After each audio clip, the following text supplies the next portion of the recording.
예, 이제 중단했던 출애굽기 이야기 한 2달 정도 된 것 같은데요. 이제 다시 조금씩 봐나가도록 하겠습니다.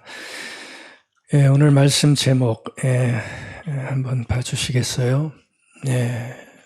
제목이 어떤가요? 제목이 이렇게 그렇죠? 좀 셉니다. 대드는 사람들 이렇게 제목을 잡았습니다. 근데 원래는 이 제목이 아니었고요. 조금 더 센 제목을 잡았다가 조금 걸리더라고요. 그래서 조금 순화시켜서 이렇게 잡았습니다. 처음에는 개기는 사람들. 근데 그 앞에 또 붙였어요. 박박 개기는 사람들. 이렇게 잡았다가 에이, 좀 그렇지. 그러면서 대드는 사람들로 이렇게 잡게 됐습니다. 왜 이렇게 잡았는가 하면 여러분들이 보시면 알 거예요. 오늘 본문에 보면 대드는 사람들 얘기로 그렇죠? 시작되고 있죠.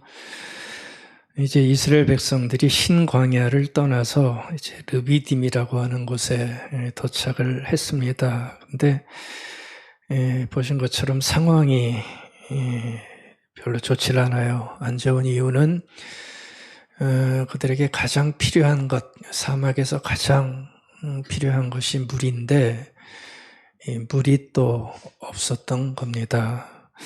제가 볼 때는 르비딤까지 올 때는 목말라도 꼭 참고 왔던 것 같아요. 그렇죠?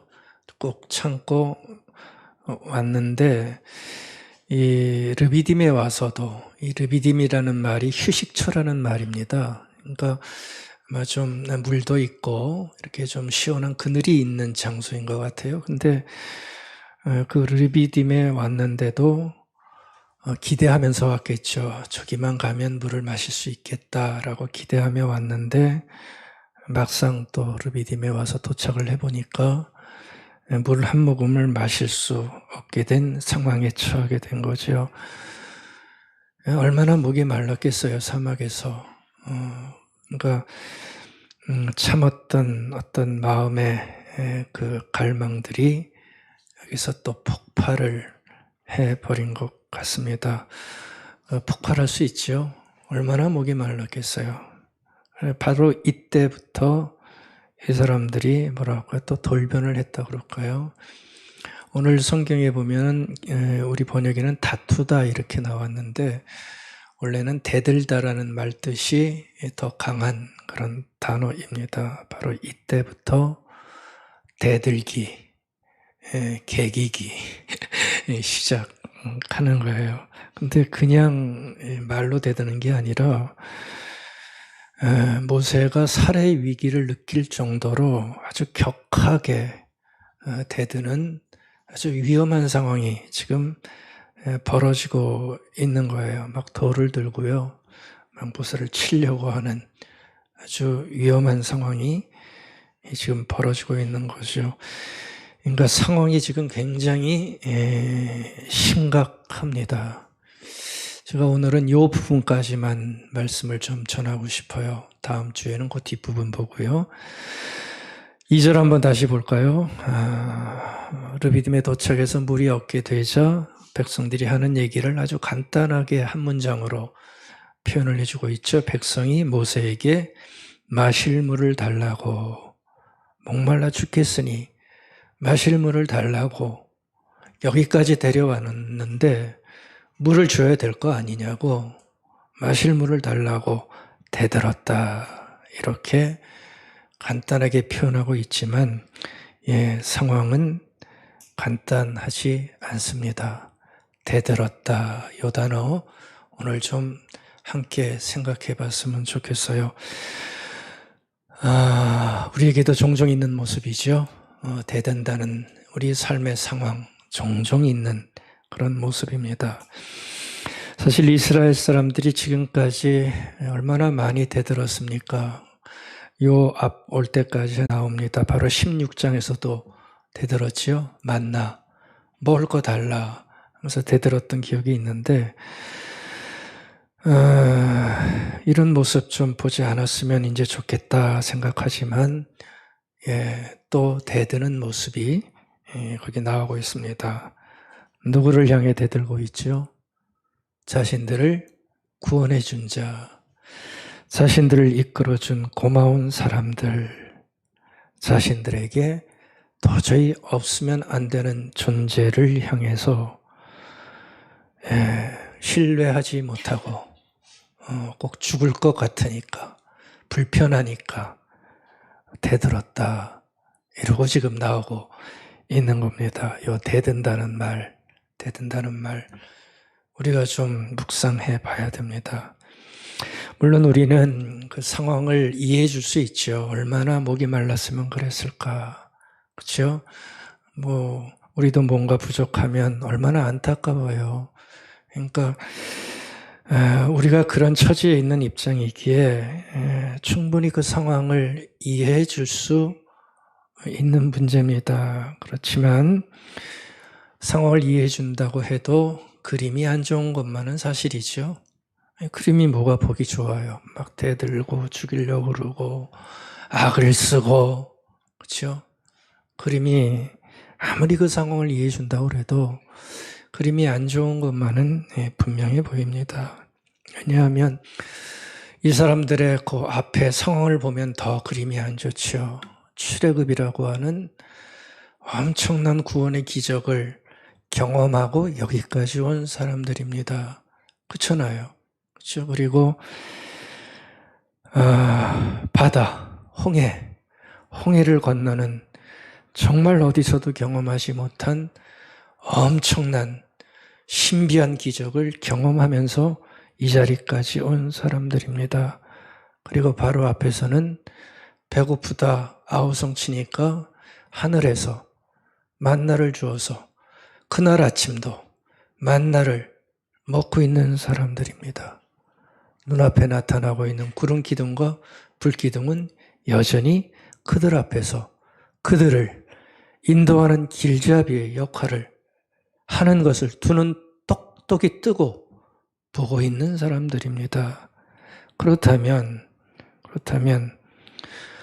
이런 순간에 어떻게 하는 게 그림이 좋을까요? 그렇죠? 그런 경험을 했던 사람들이라면 글쎄요.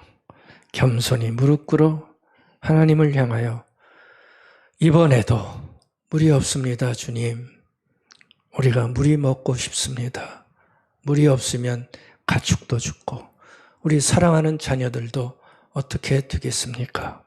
기도하면서 간절히 부탁을 하면 글쎄요, 폼도 나고 그렇죠? 얼마나 의연해요. 폼도 나고 멋있어 보였을 것 같은데 이상하죠? 그러지를 못하고 있습니다. 그렇죠? 그러지를 못해요. 참 이상해요. 건망증이 걸린 건지 그러지를 못해요. 그러니까 관찰자의 입장에서 이 장면을 쫙 쳐다보면 어때요? 아쉽지 않으세요? 그렇죠? 아쉬워요. 만약에 말입니다. 다른 이들이 나를 관찰한다 한번 생각해 보세요. 나를 관찰할 때 아쉬울까? 아쉽지 않을까? 그렇게 하지 말지. 그렇죠? 그게 아닌데 왜 저럴까?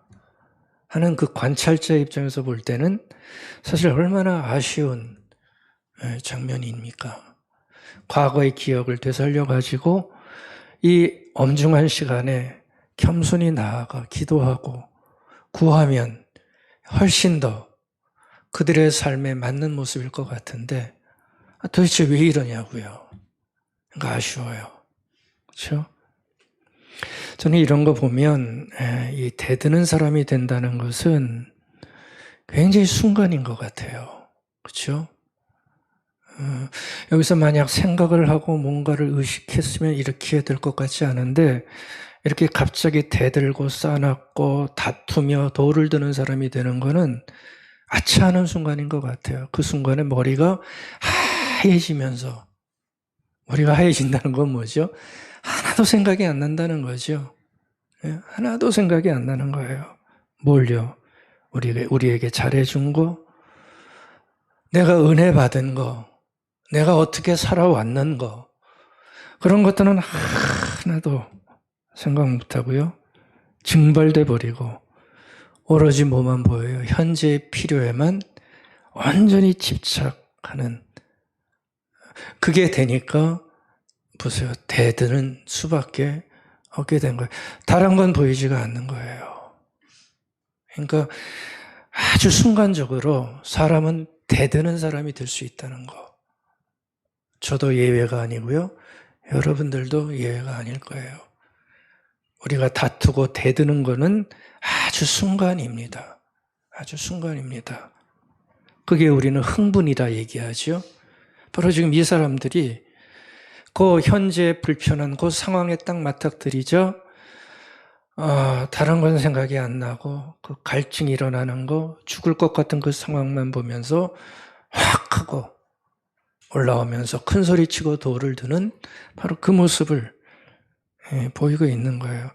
제가 볼 때는 우리가 누구에게나 대들든 누구에게 대들든 아마 대드는 것은 비슷할 것 같다는 그런 생각을 하게 됩니다. 당신이 해준 게 뭐가 있어? 그렇죠? 당신이 해준 게 뭐가 있어? 왜 없어요? 다 있겠죠. 근데 하나도 생각이 안 나. 그렇죠? 하나도 생각이 안 나. 나 위하는 거 맞아요? 왜 위하는데 없다고 그래요? 하나도 근데 생각이 안 나는 거예요. 만약에 대상이 하나님이라면 하나님이 계신 게 맞습니까? 그렇죠? 계신 게 맞습니까? 이렇게 나오는 거죠. 이게 7절 마지막 절 한번 보시겠어요? 이 사람들이 그런 얘기 하잖아요. 그들이 여호와를 시험하여 이르기를 여호와께서 우리 중에 계신가 안 계신가? 물이 없으니까 여태껏 봤던 건 다 까먹고 있어요 없어요? 그러면서 의심하면서 대들고 있는 거죠. 여러분들은 지금까지 죄송합니다. 얼마나 대들어 보셨어요? 얼마나 대들어 보셨어요? 대들었다면 누구에게 대들어 보셨어요? 아니, 왜 대들어 보셨어요? 하나님께 많이 대들어 보셨습니까? 사람에게 많이 대들어 보셨습니까? 누가 더 대들기 쉬웠습니까? 사람마다 좀 틀릴 거예요. 이 사람들을 보면서 우리는 묻게 됩니다. 대들다. 왜 대들까? 하나님께 왜 대들까? 사람에게는 왜 대들까? 이런 걸 좀 묻지 않을 수 없을 것 같아요. 여러분들 성경에 보면 참 많은 사람들이 하나님께 사실 대듭니다. 그리고 하나님과 많은 갈등을 겪게 됩니다. 아브라함부터 시작해서요. 믿음의 조상이죠. 아브라함부터 시작해서 아브라함이 어떻게 대답하는 줄 아세요? 자식이 없어가지고 뱃살에 나타나서 너 이제 자식 있을 거야. 그러니까 아브라함이 어떻게 하죠? 쓱 비웃지요. 그러다 들켜가지고 안 그랬는데요. 변명하잖아요. 사실 그게 좋은 의미의 대듬입니다. 왜? 신뢰하지 못하는 거예요. 내 나이에 무슨 애입니까? 이러면서 하나님과 갈등 관계에 사실은 들어가는 거라고요. 아브라함이 그랬어요.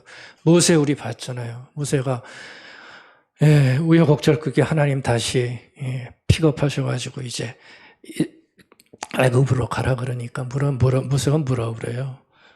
나 말 못해요. 나 죽어도 못 가요. 그렇죠? 순순히 따르지 않고 갈등에 들어가는 모습을 우리가 얼마나 많이 봤습니까? 야곱도 마찬가지고요. 욥 보면 뭐 갈등이 심하지요. 요나 가라 못 갑니다. 비기 싫어서 못 갑니다. 예레미야도 마찬가지고요. 베드로 부인까지 하잖아요. 바울도 마찬가지입니다. 이런 거 보면 하나님의 사람들도 하나같이 그렇게 고분고분하지 않았다는 것을 우리는 볼 수 있습니다. 그러니까 다 우리랑 비슷한 것 같아요. 그렇죠? 하나님께 대드는 것도 비슷하고요. 기분 나쁘면 사람에게 대드는 것도 참 많이 비슷합니다. 근데요, 중요한 건 대든다는 자체가 중요한 게 아니라 이 사람들은 바로 이런 과정을 통해 어떻게 된 줄 아세요? 그런 실패 과정을 통해 하나님을 더 깊이 알아가게 되고요. 하나님을 의심하고 있는, 하나님을 존중하지 않는 그러한 영혼의 밤을 헤쳐나가는 모습을 우리에게 보여준다는 거예요. 영혼의 밤이라는 단어를 썼습니다. 많이 쓰는 단어입니다. 영혼의 밤은 뭐냐 하면 하나님이 계시지 않는 것 같은 삶의 상황, 그것을 영혼의 밤이라 그러는 거예요. 하나님이 있어 없어? 그러면서 그 영혼의 밤, 얼마나 아픈 밤입니까? 신앙인들에게는. 그러니까 자신의 삶의 상황에서 하나님이 안 보이니까 힘들고요. 그러니까 자꾸 대들게 되는 거고요. 하는 그 밤을 맞이하지만 이 사람들은 그것을 헤쳐나가기 시작했다는 거죠. 욥기 23장 한번 보겠습니다. 8절 9절인데요. 여기 보면 영혼의 밤이 어떤 상태인지 욥의 안타까운 토로를 통해서 우리는 알 수가 있어요. 욥이 이렇게 얘기를 합니다. 욥이 다 잃어버렸잖아요. 다 잃어버리고 난 다음에 하는 욥의 정말 답답한 토로지요. 내가 앞으로 가도 그가 아니 계시고 앞으로 가도 하나님이 없다는 거예요. 뒤로 가도 보이지가 않고 왼쪽에서 일하지만 나는 만날 수가 없고 오른쪽에서 하나님이 일하시는 것 같은데 나는 볼 수가 없구나. 이게 영혼의 밤입니다. 무슨 얘기예요? 하나님이 안 보인다는 거예요. 계신 거야? 안 계신 거야? 왜요?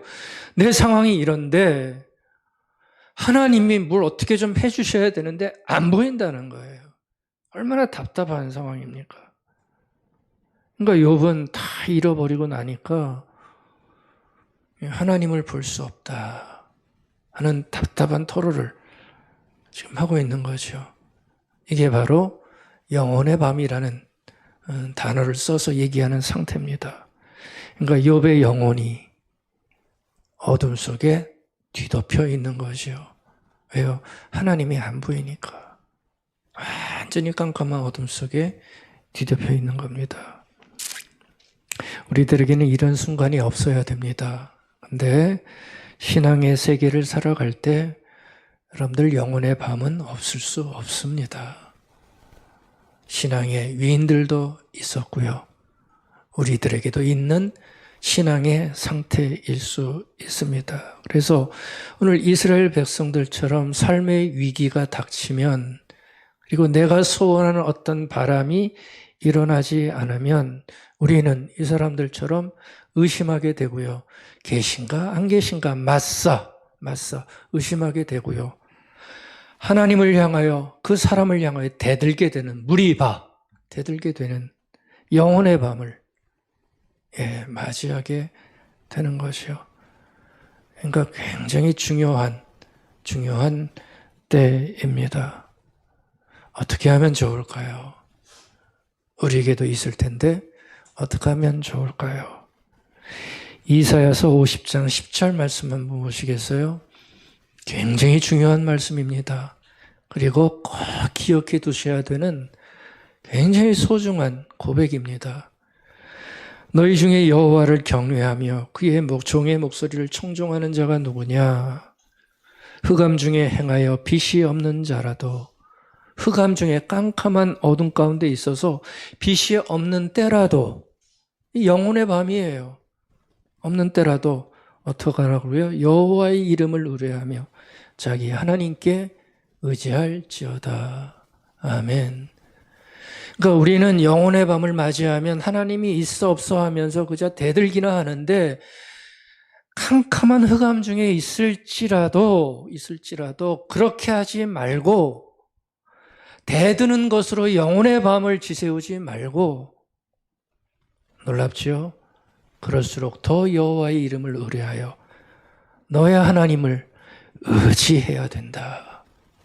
그 삶의 방식을 고수해야 된다 얘기를 하는 거예요. 그러니까 빛이 없을 때라도 캄캄해서 아무 분간할 수 없고 어떻게 할 수 없는 꽉 막힌 상황일지라도 어떻게 하라는 얘기입니까? 하나님을 의지하십시오. 참 중요한 말씀을 우리에게 남겨주고 있어요. 의지해야 하는 이유는 시편 139편 12절에 나옵니다. 제가 한번 찾아볼까요? 주님 앞에서는 어둠도 어둠이 아니다. 이겁니다. 주님 앞에 있으면 너희들은 어둠이라고 하지만 어둠이 아니다. 그러니 하나님을 어둠 가운데서라도 하나님을 의지해야 되는 거 아니냐. 이 연결 이해하시겠죠? 또 하나, 밤도 대낮처럼 밝으니 나는 밤이라 생각하지만 밤이 아니고 밤도 대낮이다. 우리의 상황을 완전히 바꿔버려요. 주님 앞에서는 놀랍게도 어둠과 빛이 같다. 아멘. 아멘. 그러니까 보세요. 빛이 없을 때라도 의지할 수 있다는 거죠. 아니, 의지해야 한다는 거죠. 우리는 뜻대로 안 되면 대들고 하나님을 시험하면서 어둠 가운데 자꾸 빨려 들어가지만 보세요. 시인은 주님은 어둠 가운데도 계시기 때문에 힘들다고 자꾸 대드는 것으로 인생을 낭비하지만 말고 오히려 자신의 믿음 없음과 가난함을 직시하면서 더 온전히 하나님을 대면하여 의지하는 것이 그게 바로 우리가 해야 할 신앙인의 온전한 삶의 자세라는 거예요. 그러면 그림이 좋아지겠죠. 이스라엘 백성들이 지금 이거 못한 거 아닙니까? 어두울 때입니다. 물을 마시고 싶은데 죽을 것 같이 물이 없는 겁니다. 그러면 과거에 돌보신 걸 생각하면서 겸손히 비록 지금 어둠이지만 그분께 나아가 의지하여 겸허히 기도하는 게 맞는데 이 사람들은 어둠을 어둠으로만 보고 계속해서 대들고 있는 모습을 보게 되는 거예요. 여러분들 영혼의 밤은 힘들어요. 어떻게 쉽겠습니까? 뜻대로 안 되지요. 고단한 일 많이 일어나지요. 굉장히 힘들지만 그럼에도 하나님께 대드는 것으로만 만들면 결코 그 어둠에서 벗어나올 수 없다는 것도 우리가 지혜롭게 알 필요가 있습니다. 하나님을 온전히 신뢰하고 어둠과 빛이 똑같기에 완전히 신뢰하고 따르면서 자기 중심의 신앙의 틀을 깨는 믿음으로 우리가 나아갈 수 있어야 됩니다. 그게 영혼의 밤을 사실 우리에게 주신 하나님의 뜻일 수 있는 거예요. 여러분들 우리가 왜 대드는 줄 아세요? 내 중심의 신앙에 있기 때문에 내 중심의 신앙을 가졌기 때문에 대드는 거예요. 그거를 깨야 하나님께 온전히 갈 수 있는 거죠. 그러니까 영혼의 밤만큼 생각해 보십시오. 영혼의 밤만큼 하나님이 필요한 때가 어디 있어요? 그렇잖아요. 영혼의 밤만큼 하나님을 신뢰해야 할 때가 어디 있겠습니까? 그러니까 영혼의 밤은 하나님을 시험하고 하나님께 대드는 때가 아니라 오히려 우리들은 깊게 하나님을 의지하고 하나님을 필요로 하는 최고의 예민한 순간으로 만들 필요가 있는 겁니다.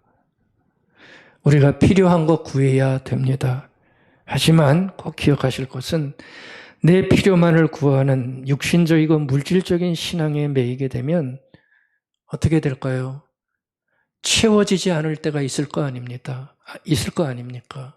그럼 채워지지 않을 때마다 우리는 실망하게 되고 그 실망이 다툼으로 번지고 하나님을 향하여 대들고 의심하는 신앙에서 왜요? 안 주니까 의심하는 신앙에서 벗어날 수가 없게 되는 겁니다.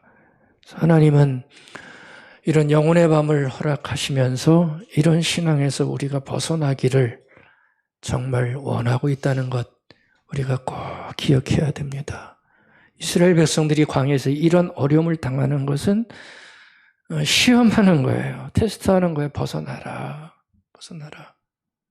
거듭거듭 그들의 대들음을 순화시키면서 의지하게끔 만들어 가시는 거죠. 고린도후서 1장 8절 한번 보실까요? 바울의 고백 한 대목 좀 보고 가겠습니다. 고린도후서 1장 8절 9절.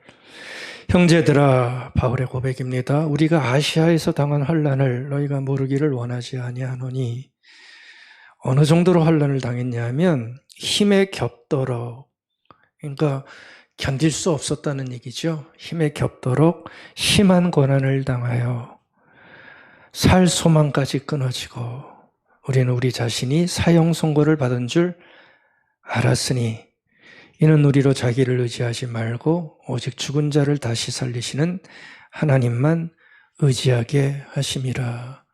이런 바울의 정말 놀라운 고백이 거기에 나오고 있습니다. 그러니까 굉장히 어려움을 겪었던 거예요. 그렇죠? 살 소망까지 끊어졌다. 절망했다는 거죠. 이제는 죽을 수도 있겠구나라고 당하는 굉장히 어려움을 많이 겪었어요. 근데 그 고난에 대한 해석이 얼마나 놀랍습니까? 천하의 사도 바울도 절망했지만, 그렇죠? 근데 바울이 고백하는 건 뭐냐 하면 이 절망 때문에 자기는 죽은 자를 살리시는, 부활하시는 주님이죠. 죽은 자를 살리시는 하나님을 비로소 보게 됐고 나는 의지할 수 있었다. 아멘.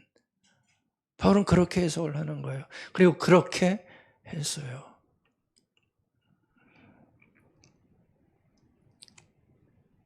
내가 가장 중요하게 여기는 무언가가 무너지고 내가 가장 바라는 것이 속히 이루어지지 않을 때 하나님의 세계는 우리에게 반절과 역설을 가져다주는 아름다운 문을 열어준다고 하는 것을 우리에게 가르쳐주고 있습니다. 여러분들, 하나님의 세계, 영의 세계에서는 우리의 문이 닫힐 때 열리는 놀라운 역설이 숨어 있다는 거 꼭 기억하십시다. 그래서 영혼의 밤이 깊어질수록, 영혼의 밤이 아주 깜깜할수록 우리의 믿음의 세계도 깊어질 수 있다는 거 꼭 기억했으면 좋겠습니다. 그래서 어둠에 무너지지 않고 그냥 순간적으로 내 인간의 어떤 감정으로 순간적으로 무너지지 않고 우리가 하나님의 실체를 만약에 의지하면서 경험하게 되면 영혼의 밤은 뭐로 변하겠습니까? 생명의 밤이 되는 거죠. 아멘. 여러분들의 영혼의 밤이 생명의 밤으로 변하는 그 놀라운 은혜를 꼭 경험하실 수 있기를 바라겠습니다. 원망하다 세월이 갔습니다. 시의 한 대목이에요. 원망하다 세월이 갔습니다. 끔찍하지요? 이렇게 우리의 인생이 끝나면 어떡할까요? 근데 이런 사람들이 많이 보여요. 그냥 원망하다 세월 다 보내요. 원망하다 세월 다 보내요. 하나님의 세계도 없고 하나님을 향한 의뢰도 없어요. 만약에 신앙인들이 자신이 일어나는 어떤 일 때문에 원망하다 세월을 보낸다면 얼마나 비참하겠습니까? 어둠 속에서 빛을 볼 수 있는 것처럼, 캄캄한 어둠 속에서만 빛이 나올 수 있는 것처럼 우리의 주님도 내 영혼이 어두울 때 더 깊게 다가오고 더 밝게 인도해 주신다고 하는 신앙의 법칙을 우리 꼭 기억했으면 좋겠습니다. 그래서 여러분들, 영혼의 밤에 해야 할 일이 있습니다. 대드는 거 말고요. 죽겠다 실망하는 거 말고요.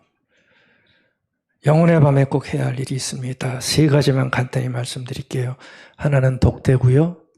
또 하나는 수용입니다. 이따 말씀드릴게요. 3번째는 평안, 평강, 그리고 감사입니다. 이 3가지가 영혼의 밤에 우리가 해야 할 굉장히 소중한 신앙인의 모습입니다. 첫 번째가 독대지요. 독대는 무엇이요? 마주 앉는 거잖아요. 나랑 너랑 마주 앉는 게 독대예요.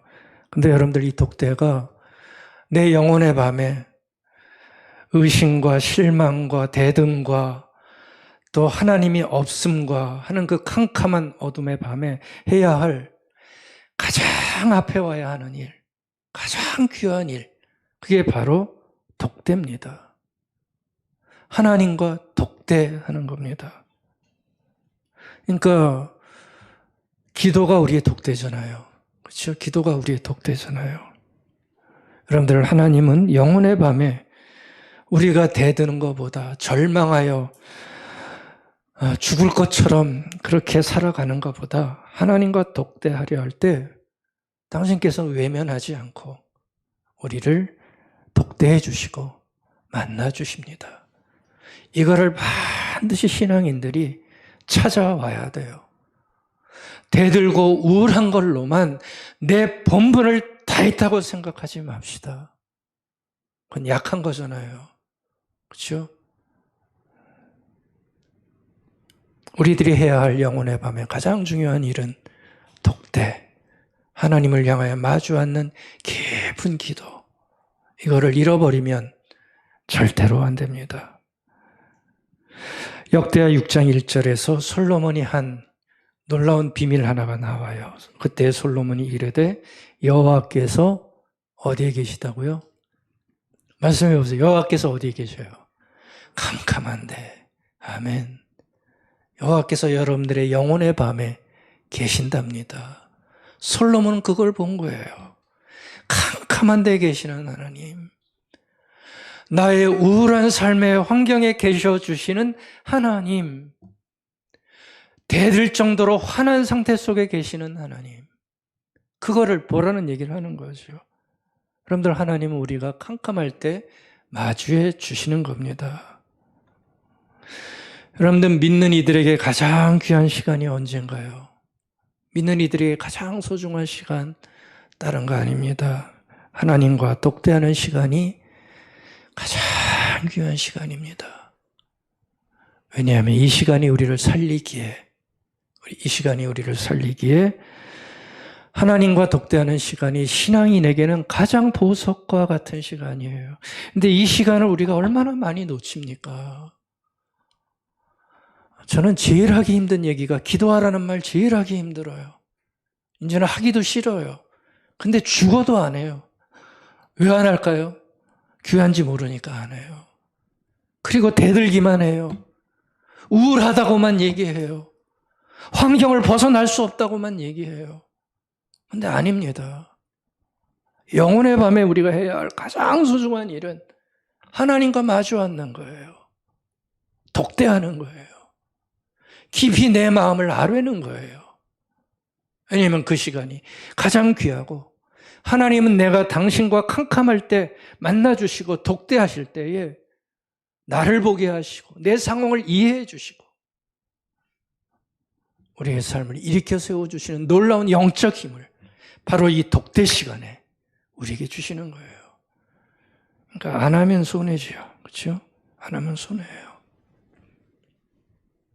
하나님은 독대할 때 내 필요의 수단으로만 믿음 생활하던 나의 부끄러움과 연약함을 보게 만드세요.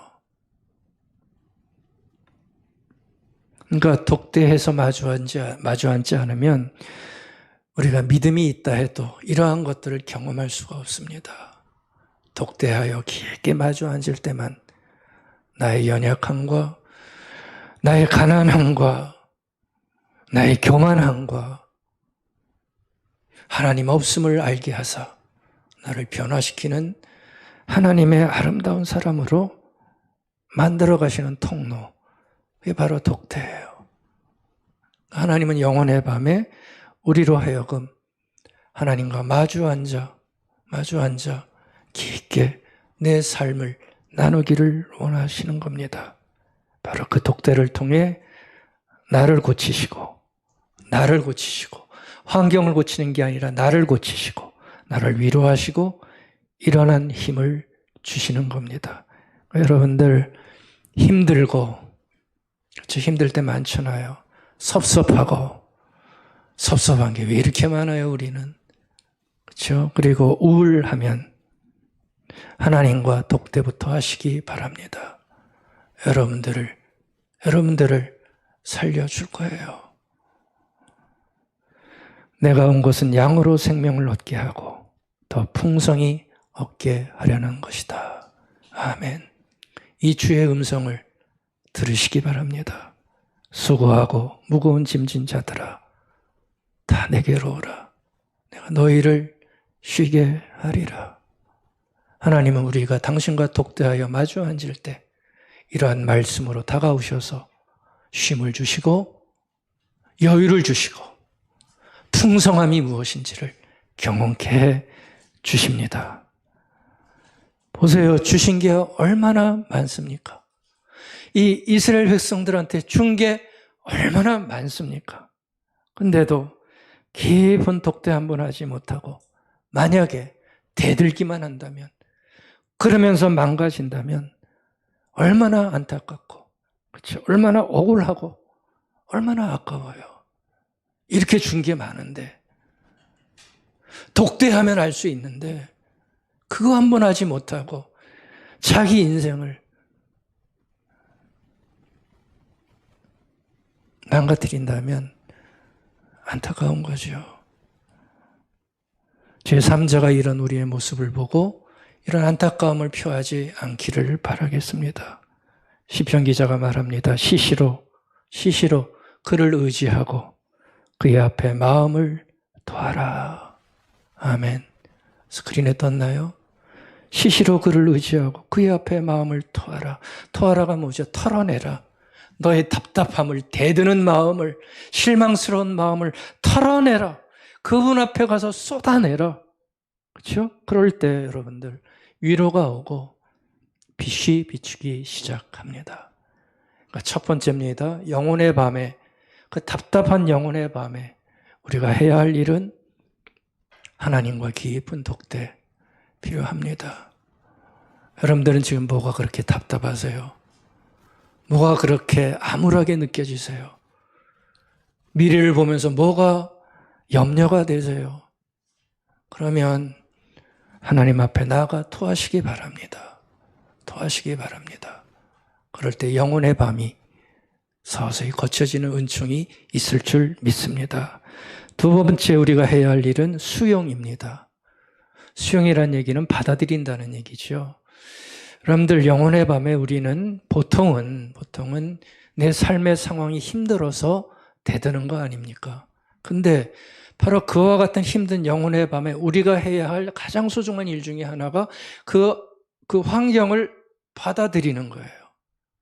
거부하는 게 아니라 그 환경을 받아들이는 거예요. 내가 온전히 인정하는 거예요. 이게 반드시 따라가야 되는 겁니다. 이게 따라가지 못하면 우리는 일어날 수가 없는 이상한 정신구조를 가지고 있어요. 이걸 인정해야만 벗어날 수가 있어요. 내가 그 환경을 받아들이지 못하면 우리는 자꾸 대들게 되고 의심 속에만 살아갈 수밖에 없는 거죠. 물론 힘든 상황을 받아들이지 못해서 대들었던 사람들이 그것을 수용하기에는 굉장히 어렵습니다. 하지만 받아들여야 그 일들을 이겨나갈 수가 있어요. 근데 이 수용은 놀랍게도 내 힘으로 되는 게 아닙니다. 하나님과의 깊은 독대를 통해서, 기도의 은혜를 통해서, 기도를 통해 주시는 성령의 은총을 통해서 받아들이는 삶을 살아낼 수가 있는 거죠. 그러니까 기도 없는 수용은 없어요. 그렇죠? 기도가 있을 때만 나의 힘든 상황을 내가 받아들여 겪어내겠다는 마음을 가질 수가 있는 겁니다. 독대하여 깊이 기도할 때 상황을 제대로 판별할 수 있는 귀한 은혜를 하나님은 우리에게 허락하시사 믿음으로 새 출발할 수 있는 힘을 주시는 것입니다. 여러분들, 이 수용이라는 얘기는 포기하자는 얘기가 아닙니다. 이제 어쩔 수 없지. 내가 더 이상 어떻게 해. 아무도 없는데 내가 뭘 더 어떻게 해. 포기하자는 얘기가 아닙니다. 변화하기 위해서 인정하고 수용하자는 얘기입니다. 그래서 모든 일어섬은 자신의 인생과 상황을 깊이 수용하는 데서부터 일어날 수가 있습니다. 곰곰이 묵상해 보시기를 바랍니다. 세 번째는 바로 이렇게 우리가 독대와 수용을 통해서 하나님을 마주할 때 우리에게 일어나는 또 가져야 되는 귀한 사건이 바로 평강과 감사로 나타난다는 것이죠. 여러분들 독대와 수용을 통해서 우리는 평화를 맛볼 수 있습니다. 참 신비한 은혜입니다. 깊은 기도, 마음을 다한 나의 간구와 그리고 나의 상황에 대한 올바른 인식을 가지게 되면 바로 거기에서 평화가, 하나님이 주시는 평화가 내 안에 물밀듯이 밀려오는 순간을 경험할 수 있고요. 그리고 내 입에서 터져나오는 한 단어, 감사합니다. 감사합니다. 라고 하는 고백이 나올 수 있는 거죠. 평화와 감사, 최고의 선물 아닌가요? 어떤 게 최고의 선물이세요? 최고의 선물은 바로 이 두 가지입니다. 그래서 평화와 감사가 우리 안에 생기면 우리는 떨쳐 일어날 수 있는 놀라운 힘을 가질 수가 있게 되는 거죠. 여러분들, 우리가 영혼의 밤에 있다가 그 영혼의 밤에서 풀려나는 증거가 하나 있어요. 내가 이제는 조금 회복되는구나 하는 증거가 하나 있어요. 깊은 어둠에 있다가 그 영혼의 밤에서 내가 벗어나고 있다는 증거가 있어요. 그 증거가 뭔지 아세요? 증거가 뭐겠습니까? 다 말씀드렸죠? 다른 게 아니고요. 자신을 힘들게 했던 그 원인들이 있을 거 아니에요. 그렇죠? 자신을 힘들게 했던 원인에 대해서 이상하게 감사가 나오는 거예요. 그러면 내가 영혼의 밤에서 이제 벗어나고 있다고 생각하시면 됩니다. 자신을 힘들게 만들었던 사람들 아마 조금씩 다 있을 거예요. 자신을 궁지에 몰아넣었던 사건들 있을 거예요. 근데 어느 날 감사의 조건이 돼버리는 거예요. 이것도 감사할 수 있겠구나. 도무지 바꿀 수 없는 나의 나쁜 환경에 대해서도 하나님의 은혜에 감사할 수 있게 되면 그때 비로소 영혼의 밤은 힘을 잃고요. 새 아침에 밝은 햇빛이 우리에게 떠오르고 있다 생각하시면 될 겁니다. 여기까지 가면 얼마나 좋을까요? 하나님께서 은혜 주셔서 우리를 아프게 했던 원인에 대해서도 감사하는 놀라운 기적과 같은 은총 참 주시면 좋겠습니다. 이스라엘 백성들처럼 무엇인가에 대해 대들고 싶은 마음이 자꾸 속에서 일어난다면 믿음의 틀을 바꿀 때가 됐다 생각하시기 바랍니다. 어둡고 힘든 순간 믿음으로 이겨나가는 우리 모두의 인생이 되기를 오늘 아침 축복하고 축원드리겠습니다. 아멘.